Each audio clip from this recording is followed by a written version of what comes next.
Significant locker room guys got fed up with Pickens' antics and quickly got turned off by him for multiple reasons. Some felt it would be counterproductive to keep him around, even with his unique talent.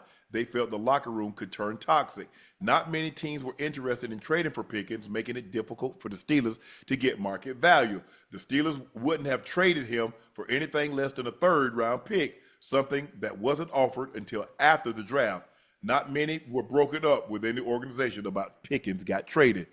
Pickens went off on IG.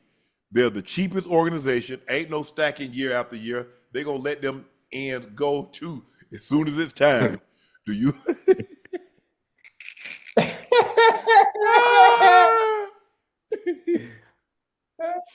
Do you like Pickens throwing more gas on the fire? Yeah, throw it. Long.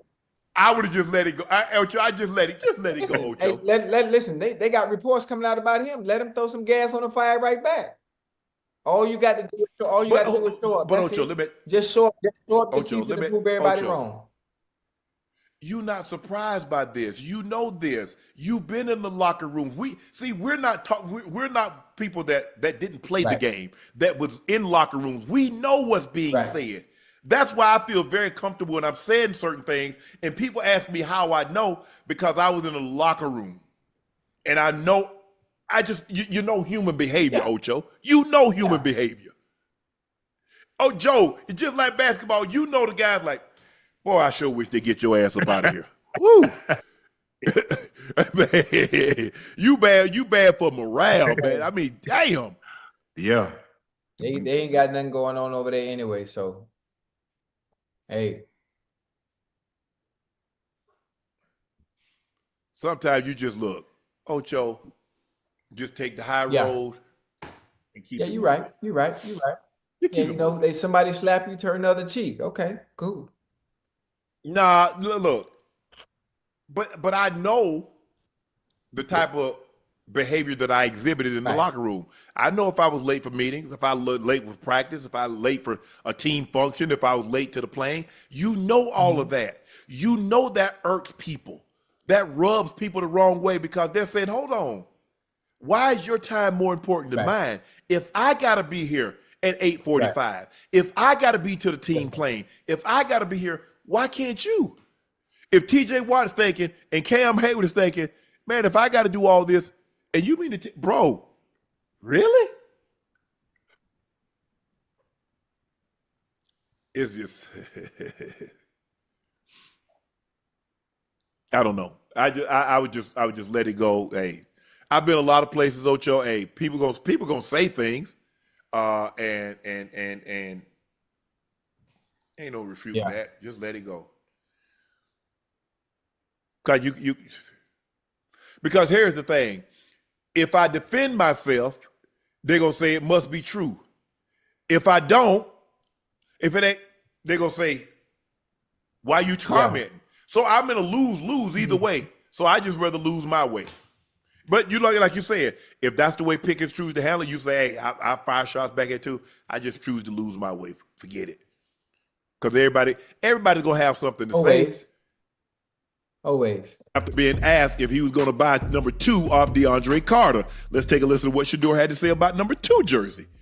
You try to buy 2 from DeAndre? Nah, I'm not trying to buy anything. My signing bonus ain't that high right now.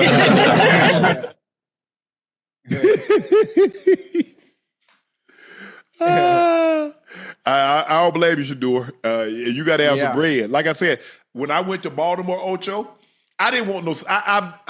I didn't want a odd number. I didn't want 81 or 83, 85, something like that. I didn't want that. I wanted a even number. I went to Jermaine Lewis, who had number 84 at the time. Yeah. I offered him. I said, I'll buy you and your wife matching Rolex. You get a his, she get a hers. He's like, nah. He said, nah, I want to keep it. So I ain't never really liked that. I mean, 88 number just didn't seem well with me. 82 was cool. Frank Wainwright had it. And I was like, I hit him. I said, Freaky Frank, man, what you want for that number? He was with, if I'm not mistaken, I think he was with me a couple of, like in 99, he ended up getting released. He was with me in Denver. So I kind of knew him a little bit. I said, we call him Freaky Frank. I said, Freaky Frank, man, what you want for 82? He's like, Sharpe, I don't want anything. You can have it. I said, nah, Freaky Frank. That's your number. And I want to give you something. I said, what you like to do? What's your hobbies? He said, man, Sharpe, I don't like to do anything but fish. Man, I said, here. I said, how much does a bass boat cost? You bought the boat? Said, Sharpe, you don't have to do that. I said, you bought the boat? I bought him a bass boat. Damn! I did. I bought him a bass boat. Hey, if I was willing to give, back then Rolexes probably his and hers probably made about 30,000. If I was willing to do that to get 84, a bass boat, I think I paid like 14 grand for it. Oh, okay. Oh, so you got off much better. Okay. Yeah. So, and plus Ozzy kind of had that number. I said, Ozzy, it ain't the same. It ain't Cleveland. I said, if it was Cleveland, it'd be one thing. This ain't Cleveland. So, but it was good. It worked out. And so I don't blame Shador. I ain't paying that money. I ain't paying nothing either. A 5th round draft pick. Now, when I got 84, because I was 81 my first 2 years, Ocho, and then Ricky Nattiel ended up going to, I think he went to Tampa or something. Man, when I found out he wasn't coming back, man, I called Dan so quick. I said, Dan, can I get 84? He's like, absolutely, Sharpe. I said, hey. I'm good. Hey, I called equipment guy. What was his name? Bill something. Ronnie Bill. Nah, Ronnie Bill was the uncle.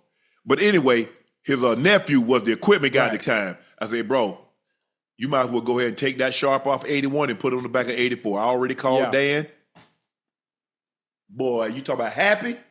I feel like damn, 84. Having the number you want to just do something to you. Can I ask you a question? It does, Ocho. DeAndre Carter. What position young bull play? I don't know what position does DeAndre Carter play. Is he probably offense? I'm thinking receiver. What was he in college? He had to be a higher draft pick than Shador. So he's a rookie. He's a rookie coming in. He's not a rookie. He already had it? Oh. He might have came in free agency, Ocho. And I mean, why wouldn't he give? Hold on. Now, when you have a single digit number, right? When you wear that single digit number, you understand what comes. You understand what comes with that. Whether it be Pop Warner, middle school, high school, in the NFL, everybody with a single digit number is that boy. DeAndre Carter, he's been number 16, number 14, number 19. He's been 1 twice. He's been 82. He's been 3. He's been 11. Now he's number 2. Why you name so many numbers? Because he's been on that many teams. All right, no disrespect to him. I hope Young Bull has a phenomenal season and show the out with that number 2 on. Handle your business. But hey, number 2, hey, you got anything from 1 to 9, you got to be special. You cannot wear single digit number if you're not like that. That's why I said why would okay, but I hope Young Bull. That's mandatory. I mean, period. Some things are just mandatory. That is mandatory. An rule too at that, huh? HBCUs, any college. I mean, NFL, single digit numbers are for those who are like that. They put butts in the seats. But that's neither here nor there. Yeah, for sure.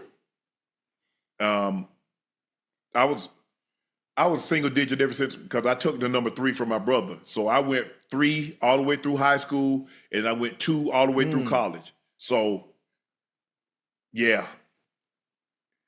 I wish we could have had single digit numbers because I definitely would have got number 2. Back Mike then? Moran had it. Yeah. I definitely would have got number 2. Well, Mike Horan, the punter, had it, but as soon as he left, I'd have got it. Because back then, Ocho, it wasn't like it is now. You got a number, and if you change numbers, you got to buy all the jerseys in circulation and all that. I had to do that, yeah. Oh, did you? Absolutely. Now listen, I had no problem doing it because I understood what that name change had done.